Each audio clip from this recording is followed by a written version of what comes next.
Welcome to Season 3 of Adapt, Climate Change and the Built Environment, where we interview professionals across the private and public sectors to discuss adapting the built environment to a changing climate. We believe that ensuring climate adaptation to extreme weather and evolving climate patterns needs us to re-examine what it takes to make our buildings, infrastructure, and communities resilient and adaptable so that our society can continue to thrive for years and decades to come. And with that, let's get started. Hi, Jessica. Hey, Monica. Today we're joined by Dina Prastos. She's an architect, civil engineer, and founder of Indigo River, a women-owned New York City-based architecture firm leading the charge on waterfront resilience. She brings such a unique perspective to the intersection of design, engineering, and climate adaptation. I mean, think about that. Literally being on kind of the front line there in New York that obviously has dealt with so many storms and other challenges of how do you adapt one of the world's busiest, biggest cities right there on the ocean to all these climate change issues. So she shares case studies from the field and her firsthand experience contributing to New York City's waterfront construction code. We dive into the real-world challenges of adapting coastal cities, like the cost premium of building resiliently in the absence of climate-forward codes. Because you know, Monica, you and I always love talking about good codes, and a good building code can go a long way. We also explore topics like insurance and flood risk, dry floodproofing versus wet floodproofing, and the rules and limits of flood walls. That's right. It's a pretty wide-ranging conversation with Dina about what it takes to build a safer, more climate-adapted waterfront today and tomorrow. And I think a lot of the lessons learned from New York City can be adapted to other locations, not just coastal, but also regions that are riverfront. I'm excited to share this conversation with our audience. Let's get to it. Hi, Dina. Hi, Jessica. It's great to see you guys, and it's great to have you, Dina. Let's start with you telling us about your background. Sure, absolutely. And thank you for having me. So I grew up in Anchorage, Alaska, and you may imagine my formative experiences in extreme environments absolutely shaped a deep respect for nature and infrastructure that led to my education and academic background. I'm trained as both an architect and civil engineer, and my career began in heavy civil construction. I went through marine engineering and decided to launch Indigo River as an architect to focus on climate adaptation at the water's edge. All right, first of all, I have to say I'm from northern Minnesota, so it's usually very rare for anyone to be from a colder or more further north location in the US than me. So it's exciting to have you on for that. I will say, having worked in concrete in the Midwest or related to concrete as a lawyer, I don't want to pose as a construction person. I do know, for example, the damage that freezing can do, that water can do. I have seen water against concrete, and when that water freezes, it can do a lot of damage to the concrete. So I can only imagine, growing up in Alaska, like you said, the respect for what nature can do to even big, tough infrastructure. So that's awesome. Okay, tell us a little bit about Indigo River, how long you guys have been in operations and what you do. I founded the firm in 2018, and it's a women-owned disciplinary design firm. Given my own background in construction, engineering, architecture, that mirrors a lot of our talent. We have architects, engineers, and planners, many of whom have a deep history in construction in the field, just an appreciation for how things go together, especially in the unique environment that is the waterfront. So we focus primarily on waterfront infrastructure, ecology, and equity. And what that means on the waterfront is looking at coastal communities, looking at marginalized communities, often pushed to the fringe of our cities. The types of program that we work on range. So it's in the architecture profession, it's common to have specialties within programmatic areas, for example, like healthcare, but it's not as common to have geophysical properties that shape the specialty. And so when I talk about working on the waterfront and the programmatic areas that we work in, such a wide range from ports and marinas to coastal parks to residential seawalls and backyard docks and recreational infrastructure. So it really ranges from small projects to large projects to projects for individuals, projects for communities, and it spans public, private, and institutional. Our focus is primarily in New York Harbor, but we have quite a bit of work expanding in other parts of the country and other parts of the world as well. Does Indigo River have a special focus on resilience? Absolutely. Inherent in working on the waterfront is our changing climate. It's a vulnerable zone. And so embedded in everything we do is a resilient mindset of how can we design infrastructure that's not only sustainable, but understanding the relationship between sustainability and resiliency. It has to be resilient. It has to last. What do you think drives your clients to think of resilience? in their project? So some clients are driven by mission, and whether it's public scrutiny or past kind of a shift from reactive to proactive thinking, having had a past extreme catastrophe and looking to rebuild. And so it really depends. Many of our clients, if it's federally funded or state funded, there are incentives out to have rebuilt infrastructure to a greater standard than previously existed. I think that's an interesting point you bring up about the fact that most designers do focus on, yes, a specific industry. I'm familiar, for example, with architects who tend to deal with car dealerships or, like you said, healthcare. It is funny, in the long past of my career as a lawyer, I had a death penalty case, so I spent a lot of time in a maximum security prison. And once I got through like the actual security stuff, the vibe of the prison actually very gave me like a public school vibe, which was also very depressing. I'm like, are the same architects who are designing prisons also designing schools? So it was very weird. But obviously it makes sense with the waterfront that if you're going to have a geophysical kind of specialty, that it would be the waterfront there. And of course, everybody, I think when you think about climate change, the first thing people talk about or think about is sea level rise. But what are the specific challenges you see when you're trying to address resiliency on the waterfront? A couple different things. One is in education. A lot of the time, our clients come to us, they haven't worked on a waterfront project, and it seems very exciting, and it is very exciting, but there are a lot of factors that go into designing a successful waterfront project. Just understanding what the constraints are, understanding what the extreme environment can do, what the tidal shifts are, what the freeze-thaw cycles are, how that affects maintenance. There are several considerations that we'll take. And so oftentimes we'll start a project looking at a kind of due diligence, what's been on the site before, understanding also the regulatory environment of, we have technical, what's feasible, what can be done, the regulatory environment of also what the different motivations are of the different agencies that permit the infrastructure. And so we'll kind of work backwards and start with our client of, all right, what are their aspirations? What do they want? What are their goals? And then look at what are the constraints? What are their vulnerabilities?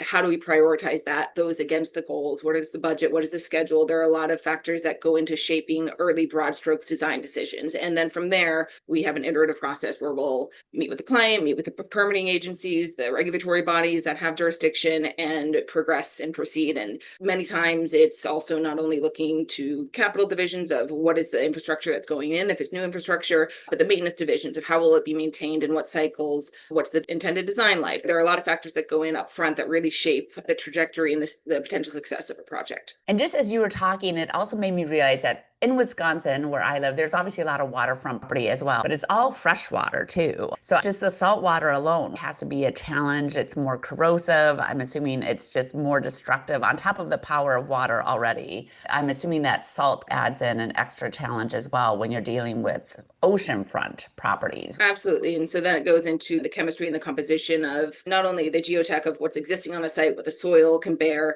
but what materials we're looking to specify for the new infrastructure and how they react with the salt and how they react with the range of temperatures and how the sea level is projected to rise and what that elevation needs to be to meet that successfully. And so it's not only the materials that we're looking at, which as you can imagine, as fast as the climate is changing, so are materials developing. And so it's an exciting moment in time to be marrying the two and advancing design and advancing resiliency, balancing the two and juggling the two and leveraging the two. Do you ever run into challenges regarding funding for resilience? We do run into challenges with funding, and that could be, I mentioned a little bit about the balance between capital divisions and maintenance programs. And sometimes capital will really push for a perceived resilient solution, but they might not have the maintenance team to execute. And so what I mean by that is we work on a lot of flood resiliency projects, and it's actually probably the only typology that isn't always coastal. And so sometimes we'll work inland and upland where it might be in a prior stream bed that's dried up, but when there's heavy rains or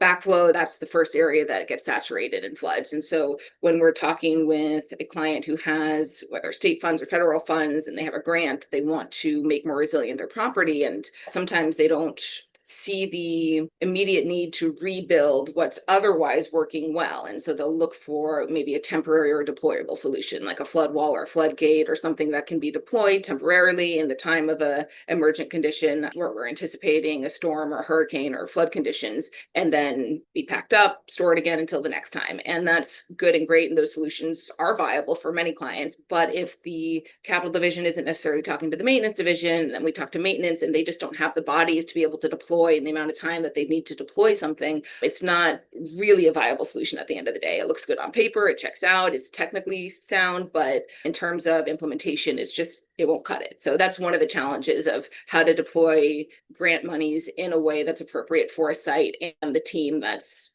available. Yeah, that makes sense. That makes me think of the Whitney Museum of Art in New York City. They have a flood wall. They have to deploy it every year just to your point about the maintenance team has to be trained to use it. And they make that deployment like an art exhibit. So if you follow the Whitney Museum of Art, it's worth checking out. I love that. Anytime that you can make inherent into an institution's kind of mission the practice of resiliency, and that it can be an expression of art, an expression of resilience, an expression of commitment to a changing world, a changing climate. I think it's wonderful and ultimately more successful. Yes, absolutely. You collaborated with AECOM on a New York City waterfront code. Who originated that process and what challenges did you encounter? So understanding how New York City code works and has worked for the waterfront. Currently, if you design a building, go to New York City Department of Buildings to permit the project, to get the construction permit and build it. For the waterfront, there are several agencies involved early on, but when you would be ready to go to the equivalent of the building code now, or the building department now,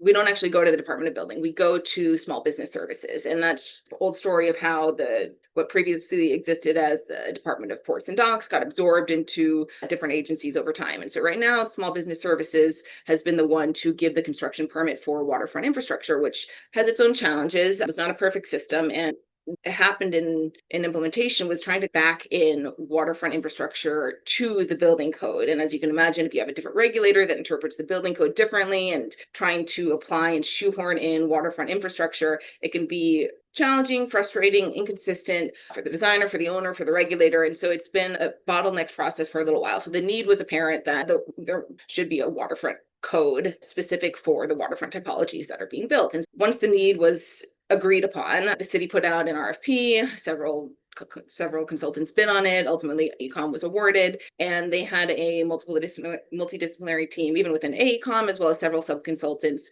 working on not only writing the actual code, but in order to write the code, there was a lot of research into what are the precedents out there, what makes most sense for New York City, what are the goals of this code. So we were brought in, Indigo River, as the architectural subject matter expert, and that's something that we're unique as a firm in that we have architects and planners working on the waterfront. Marine engineers exist in several firms, but we have a slightly different lens that we look through. And so architects are licensed to protect the health, safety, and welfare of the public. And it's slightly different than the way that an engineer will approach a project. And an example of that might be if we look at ferry landing, for example, maybe a floating ferry landing. There is fixed infrastructure, which is usually a pier or a bulkhead kind of upland facility, and a gangway that goes often down to a floating structure, which is the ferry landing that a ferry will come up to berth. And when you think about a coastal region that it's maybe different than a lake region, has a tidal range, and it could on average 4 feet around New York Harbor, but it fluctuates. It goes up and down 4 feet. And so if you think of, you have a fixed end and you have a moving end, and what that range of motion is for the gangway. And so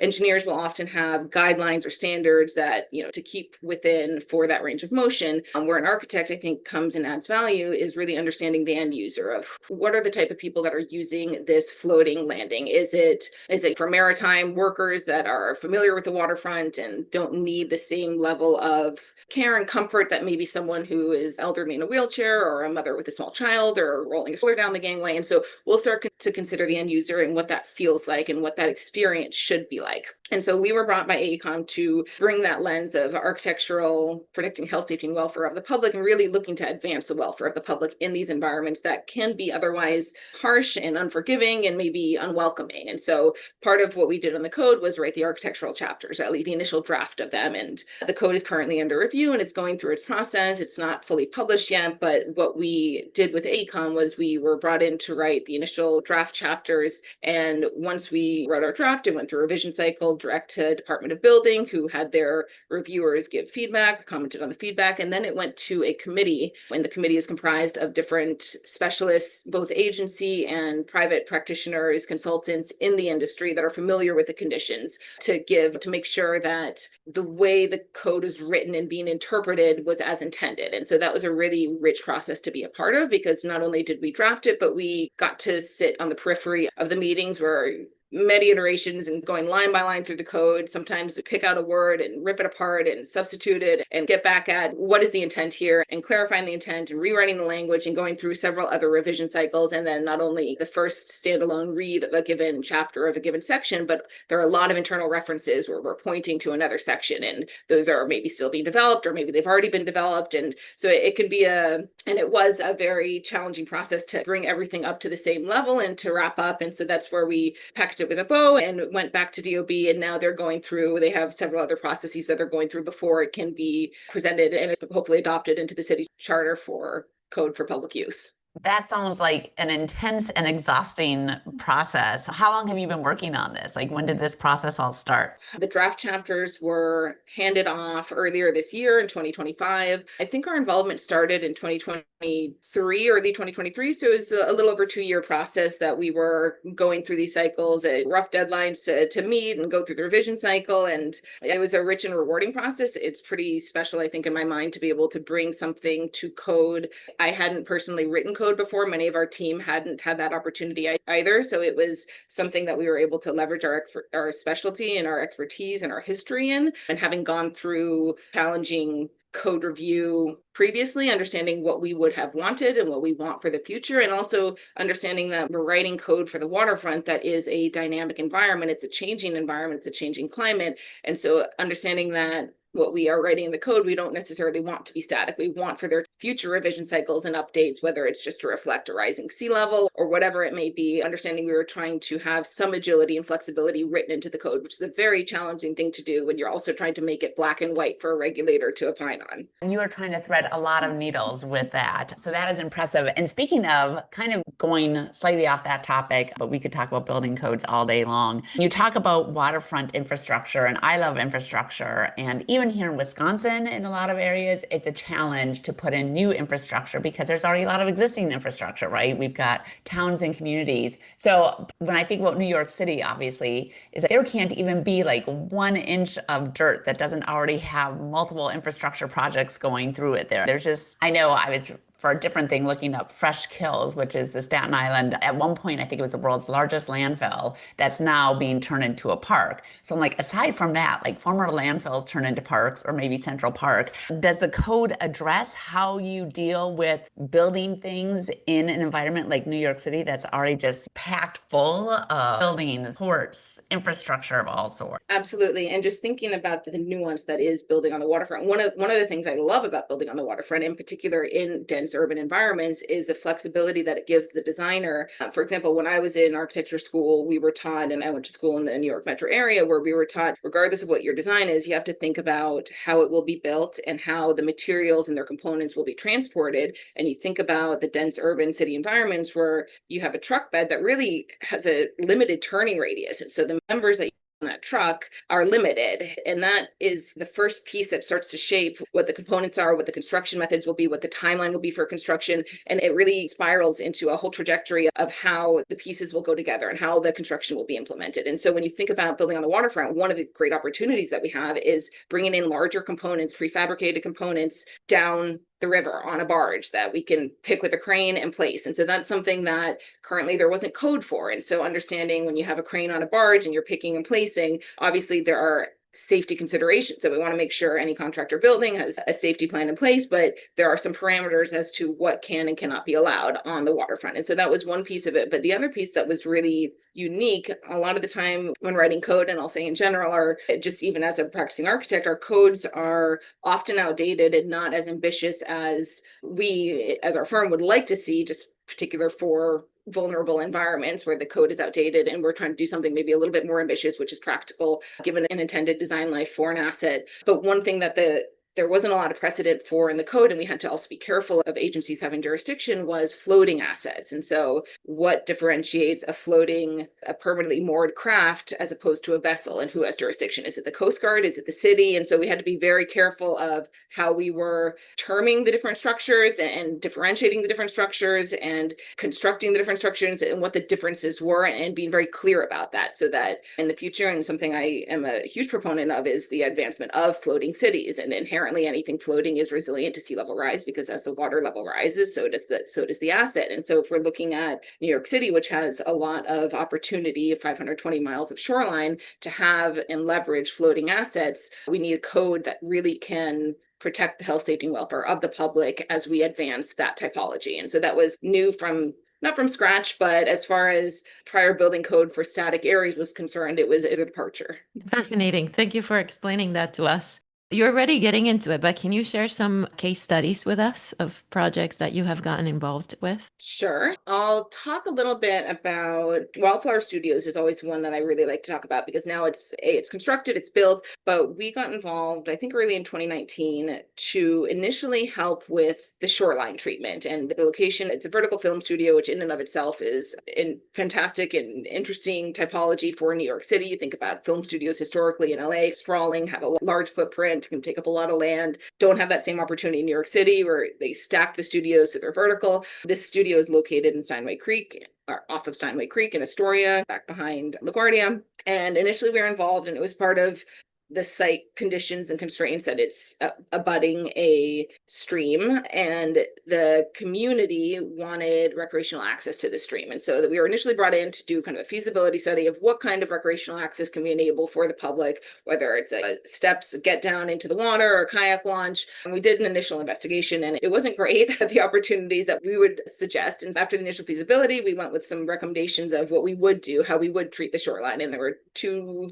conditions that we summed in, and one was a more natural riprap shoreline, taking up a little more horizontal room, but mimicking the original natural shoreline that was there. And then also there were old cribbing structures, which think about like Lincoln logs, more vertical, not quite a bulkhead, but more vertical structure that we were able to build atop and put some precast members and have a boardwalk come right out up to the waterfront to have an overlook and enable kind of visual access to the waterfront. And so we initially treated the waterfront area, and as we are comfortable working in on with the waterfront, the need came up on the project, and the way the project was contracted was there was no one owning the resiliency scope for the building, and the building was in a FEMA flood area, and so we had to address the vertical film studio. Everything above the design flood elevation was generally fine, but the lobby of the building, the ground floor of the building, was in need of some treatment for flood mitigation. And so part of that was the programming, putting things that are allowed to have floodwaters come into. So parking took up a lot of the ground floor area, even have vertical lifts for the cars. But in the lobbies, we had a multi-prong approach. And what was exciting about this process for us was that we were interfacing with a lot of the different team members. So it was not only the design architect of record for the building and the structural engineer for the building and the site civil and the landscape architects,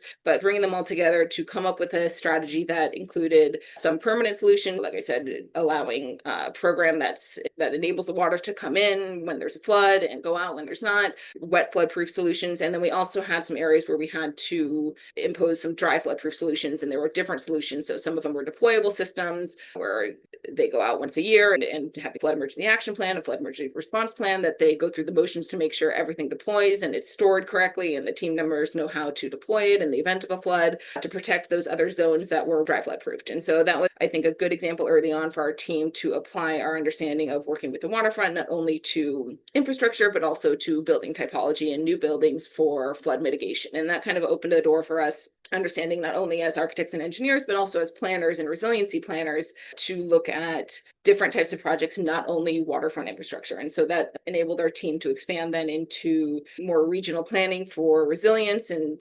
prioritizing, working with communities to facilitate what are their goals for the community, what are different areas that can enable these different treatments, and so forth. Monica and I have talked about at least one other example of this in New York City, but just for our listeners who may not know, when you talk about wet flood proof, in other words, that's an area where during normal weather conditions, you can walk through it, you can use it, whatever. But it's also an area that you're like, okay, if this does flood, we are willing to let this area get flooded. We do not need to actually, to your point, basically make it dry proof or dry flood proof. So what kind of areas of a building do you see that can be that sort of wet flood proof? So Typically, if you're not looking for a variance, typically it's either going to be a storage area or a parking area. And there are a couple other specialties that you can do, but that's most broadly if you're allowing, enable, and encouraging an area to sacrificially get wet in a flood event, and then the floodwaters recede, you power wash it, all good, back to normal operating business. And that enables you also to focus on areas that need to stay dry. And so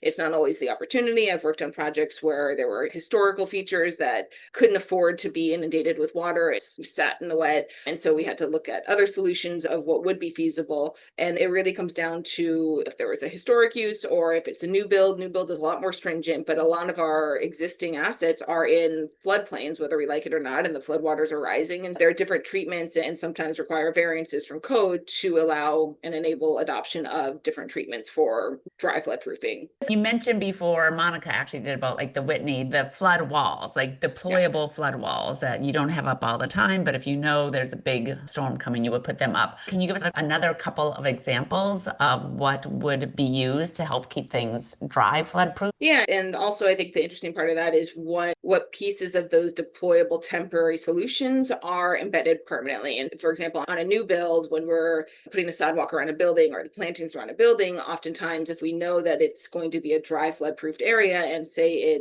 it could be a bladder that's filled with water, it could be a bladder that's filled partially with air, it could be flood logs that are rigid structures that stack atop each other, but whatever the system is, it somehow gets anchored to the earth. And so a lot of the time, those kind of receivers for the anchors will be permanent, and they might have a cap over them that you don't see on the regular, but as soon as you go to deploy, you have the stations and the stations of where the vertical structures go in to anchor whatever that system is into the ground. And so that's one way. There are other products that are permanent products in that you might have a door that has a jamb, has a channel in the jamb, that the door itself isn't floodproof, but the jamb in the door has a channel that allows flood logs to stack in it, so that if there is water, the flood logs will keep that water pressure out. It's not resting on the door itself. Another point related to that you just brought up, and I've heard this especially from infrastructure engineers, but I think it's a common challenge, is the new builds versus what's already existing. And obviously we hear, and that's like California is going through that right now, I know, as a result of the fires.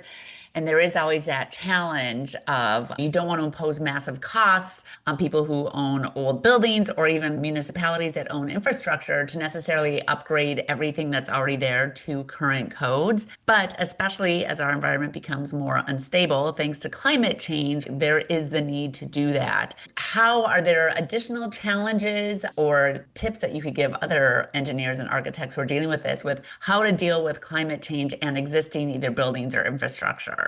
Things that is really challenging in adapting existing infrastructure is when the code requirement for a rebuild is less than what the, let's say, prior disaster needed. And so that's something that we talk about code cycles and the revision loops and them not being current with what our climate needs. And that's something where an owner will have an asset that is damaged in some way, and they'll get insurance money and they'll go to put back what was there previously and what failed previously.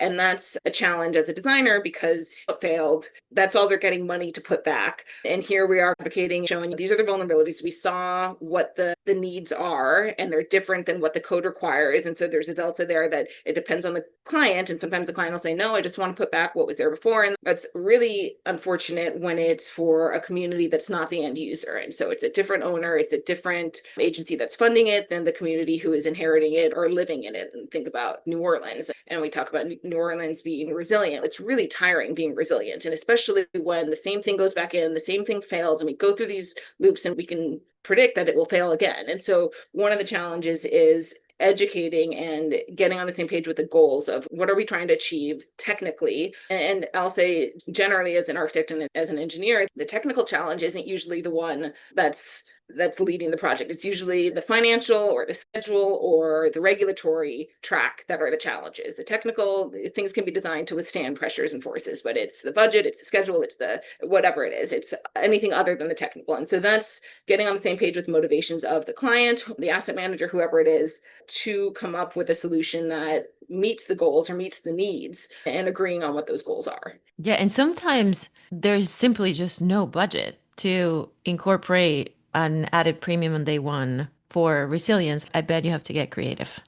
We do. And something that in talking about resilience, particularly on the waterfront, and talking about maybe the relationship between sustainability and resilience, because a lot of the time we'll have a client that maybe is hyper focused on this desire to be sustainable, which is phenomenal. It's great, but there's a inverse relationship with resiliency, whereas man-made's impact on the environment is what defines sustainability. The environment's impact on the man-made is how we term and define resiliency. And so the two go hand in hand. And if we have, even if it's a bulkhead project of putting in a concrete bulkhead and the client wants to use particular concrete from a particular area, and great. But if the goals of the project aren't aligned up front, for example, let's say what the elevation of that seawall needs to be or of that bulkhead needs to be, we can do everything and measure our carbon footprint and minimize it and build it as tightly as we can within the sustainable envelope. And then let's say the design life is 40 years, but the sea level rises above what that elevation was of what was previously there. Now we have a problem where, as sustainable as we built it, it didn't last, it failed. Now we're rebuilding it, more than doubling the carbon footprint. So in the end, it wasn't sustainable, it wasn't resilient, and that's a failure. And it takes time to see the life cycle of that up front as an owner, and it's on the designers to really articulate that at the beginning of a project. Yeah, Monica and I have talked a lot about that, about the tension that often exists between sustainability and adaptability, which is why I always love trees, because I'm like, trees are actually, they're one of the areas that cross over. They're great because, for example, they pull carbon out of the air, so they're sustainable, but they're also great for community resilience because they cool the atmosphere kind of thing. So I'm always very excited where I find a crossover point like that. But you're right. I'm also a big believer in, a lot of people focus on cradle to gate. So the emissions that are created during the construction process, from the beginning of the process to the final built product. But to your point, if that final built product is destroyed and you have to rebuild it again soon, it's not really sustainable. So that's where I like either cradle to grave, which is basically how many emissions are there from the moment you start the project to when that project is finally basically turned into landfill, or even better, cradle to cradle, right? Looking at, can we recycle, reuse some of this building, all of that.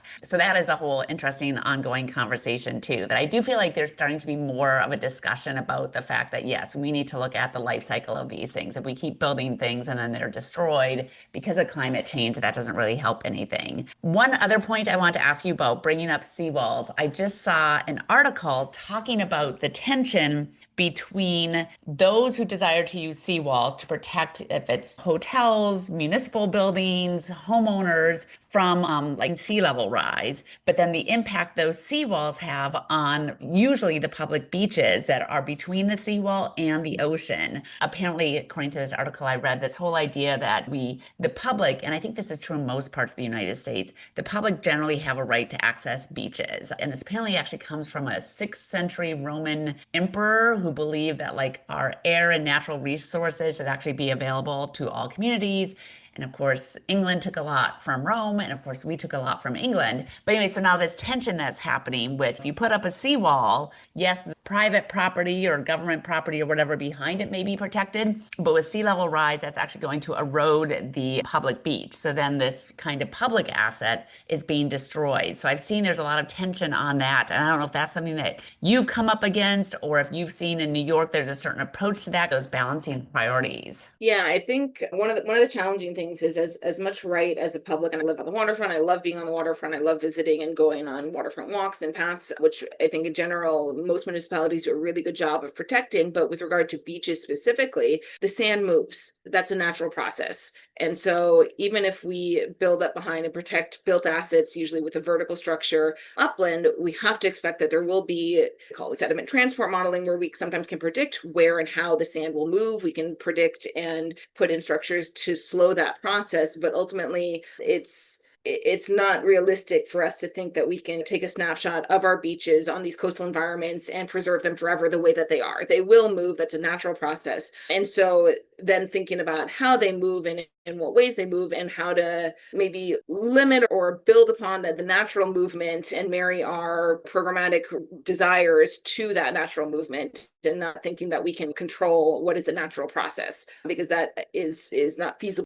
Let's talk about climate data. How do you evaluate the climate risks and hazards for a specific project? This is maybe different, and we're all step not out of my lane, but take a sidestep from the traditional architecture project that comes in where an architect is typically handed a site survey and a program. And one of the things, and one of the kind of richest and most rewarding things about working on the waterfront is either getting involved in site selection for a given program or getting a site and helping to define what program makes sense for that site. Either way, that's the early stages of site planning really go a long way for waterfront infrastructure. And so when we get a project initially, and sometimes it's reworking what the program is for the site, or really examining what the site constraints are, not only upland, but in the water, and what the riparian rights to access a navigable waterway or whatever it is, we start to look at what are our due diligence of what are the vulnerabilities of the site, historically, what's been there, what's been permitted, what's existing that hasn't been permitted. And we do an early kind of rapid fire assessment of what the vulnerabilities are. In that, we usually project what are the sea level rise, what are the hurricane potentials, and understand what the implications are for future conditions on that site. And that's how we then advance and develop a design criteria of these are their vulnerabilities. Those then inform what are the goals for the project, what's realistic, and defining what the design life is, what the program is that's realistic for the site, and so on. And so it's an early process that we hire climate modelers, we hire coastal modelers, we understand what the constraints are for a given site, and then develop the design goals from there. And that's sometimes taking a step backwards from where the client will come to us to start a project. How do the conversations go with the clients? Do they know already about this risk and hazards, or is it a surprise? I wouldn't say it's a total surprise, but there is a moment in we'll typically have a due diligence presentation of this is what we found out about the site. Sometimes they know it all or they think they know it all, but there's usually a moment where we'll put up a graphic of the projections of, on a rainy day scenario, king tide, a full moon, whatever it is, hurricane level 1, 2, 3, 4, 5 will go through the range. And sometimes they'll see their property entirely underwater, and it's a newsflash to them. And we'll say, this is year 2045. That's not so far off. Like, you're designing infrastructure. What's our goal? Sometimes it doesn't matter because you're looking at the regional considerations, and if their site's underwater, so is everything else. So there is a practicality, but we like to present the facts and then go from there to develop the goals with the client. And I'm assuming that even has to be a challenge, or at least it varies, right? Because we've talked about this. A developer, for example, who just wants to build something, a subdivision, a hotel, whatever, but doesn't plan to be the long-term owner, I'm assuming has less interest in the resiliency features, as opposed to, let's say, municipalities. We need to put in this infrastructure that we don't want to have to spend a ton of resident tax dollars on maintaining or repairing. So have you found, like, especially on those who may tend to have more of a short-term interest in the buildings, is there a growing appreciation for, even for a future buyer, I may not care about what this building site is going to look like in 5 or 10 years, but the person I want to sell this building to may. So is there more of an appreciation for kind of the value that investing in resilience up front actually can give you? It's harder to hold the property for a short time and flip it. So it's a different innovation. It's a different kind of, and their models are usually based on flipping it and maximizing the upfront flip. And so it's not always the case. And those are typically the clients that are looking to do the bare minimum by code. And that's where the importance of updating our code comes into play for practitioners, that we see the writing on the wall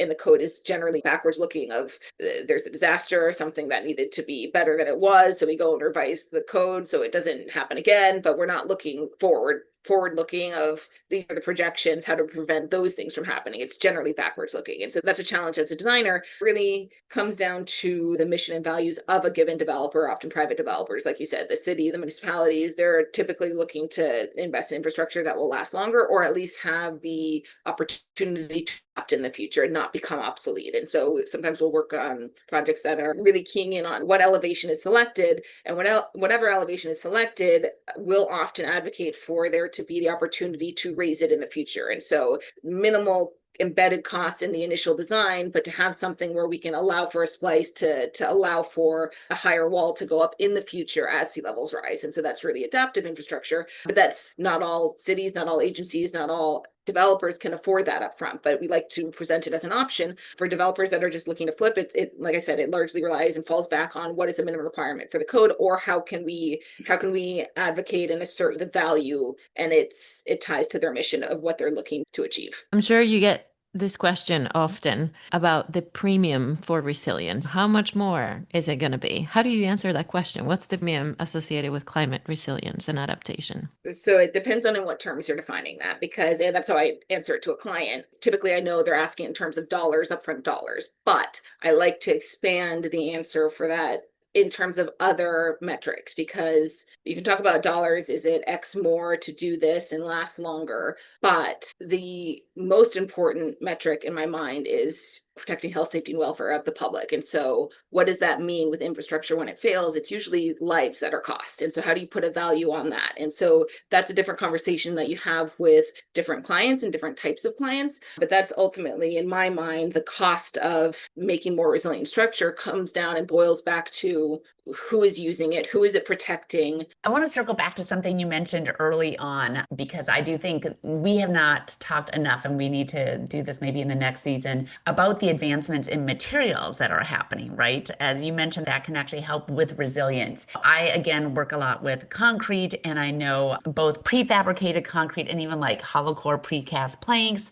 have made big advancements. I think probably, I haven't looked at the EPDs and all of that, but I'm assuming that like hollow core precast planks, which for people who don't realize are one of the reasons why the parking ramps or parking garages aren't as tight and filled with columns as they used to be. It was a way to make concrete structurally sounder, but not as heavy. So that's every time I'm in a nice new parking garage, I appreciate that compared to the old ones where you can barely like fit your cars in between the columns.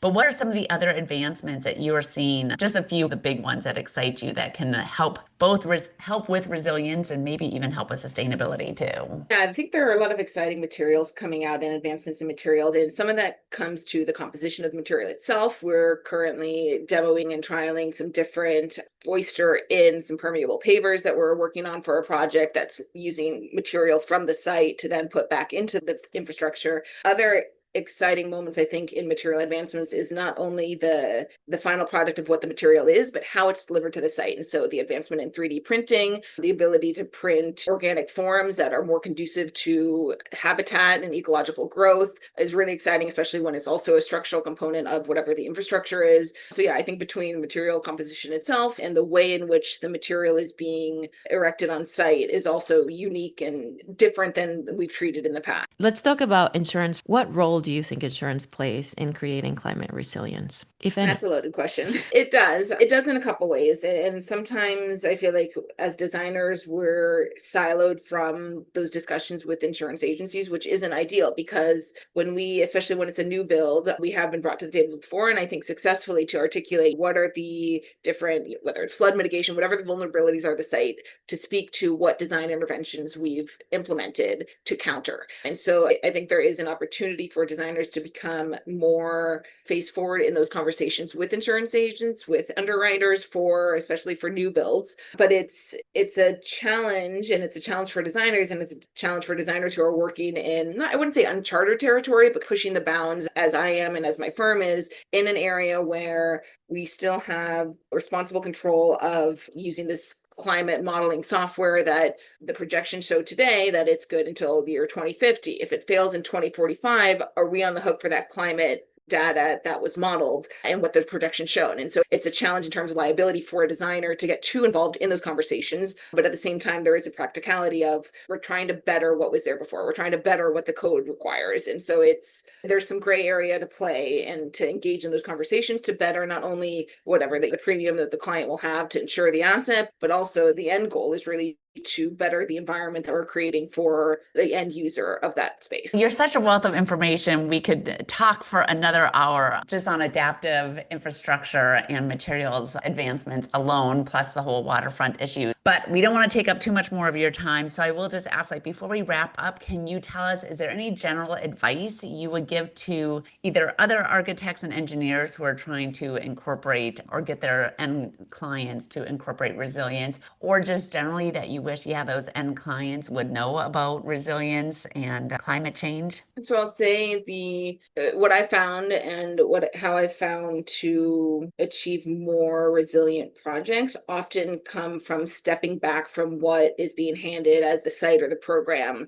in the initial engagement with the client. And it often takes taking a step back and going outside of what the bounds of the contract says to reestablish what is the design criteria and how do we do that. We identify what the vulnerabilities are for the site. And so sometimes it's taking a couple steps back with the client, which we're in corporate America. We're looking to work efficiently within the bounds of the contract of what we're being paid to do. But I think there is a higher responsibility to understand what the impact that we can have on a given project for a given client can be. And maybe just to think a little bit more abstractly and creatively than the literal, you're hired to do this on a project and just checking those boxes. I couldn't help but notice the book by Dr. Ayanna Elizabeth Johnson in your background. I think it's the one, What If We Get It Right, that I've been meaning to read. Have you read it yet? I've read pieces of it and I'm still making my way through, but I love her and I love to read it. I love her too. Yeah, she used to have a great podcast. I don't think she does anymore, but she's just wonderful. Dr. Ayanna Elizabeth Johnson is an ocean scientist, big advocate for climate change, both mitigation and adaptation.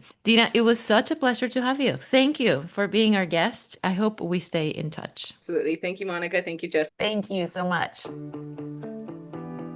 Thanks for listening to Adapt: Climate Change and the Built Environment. We hope you enjoyed this episode and come back to hear more of our conversations with people leading the way and addressing the issues facing the built environment as our climate changes. Please rate, review, and subscribe, and share our podcast with others who may be interested.